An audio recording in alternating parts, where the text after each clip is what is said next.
الذین ينفقون اموالهم فی سبیل اللہ، وہ لوگ جو اللہ کے راستے میں اپنا مال خرچ کرتے ہیں، ثم لا یتبعون ما انفقوا منا ولا اذى، اور پھر مال دینے کے بعد نہ تو احسان جتلاتے ہیں اور نہ تیکھے طنز کے ذریعے سے اذیت پہنچاتے ہیں جس کو مال دیا جائے اسے، لہم اجرہم عند ربہم، اللہ تعالیٰ میں ان میں شامل فرمائے۔ ایسے لوگوں کا اجر ان کے رب کے پاس محفوظ ہے۔ ولا خوف علیہم ولا هم یحزنون، اور نہ تو انہیں ڈرنے کی ضرورت ہے اور نہ ہی وہ غمگین ہوں گے۔ قول معروف و مغفرۃ خیر، مال نہ دینے کی صورت میں بھلا بولنا اور معافی مانگنا بہتر ہے۔ یعنی آج سے 50 سال پہلے، بلکہ 60 سال پہلے اگر آپ چلے جائیں، یعنی جب میں چھوٹا تھا تو کسی سوالی کو نہ دینا ہو تو اس کا جسچر کیا تھا؟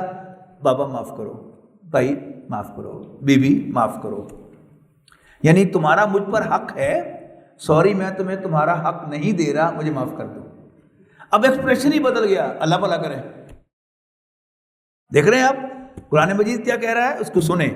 قول معروف و مغفرۃ خیر، مال نہ دینے کی صورت میں بھلا بولنا اور معافی مانگنا بہتر ہے۔ من صدقۃ یتبعھا اذی، اس صدقہ سے جس کے بعد چبتی ہوئی باتوں سے اذیت دی جائے۔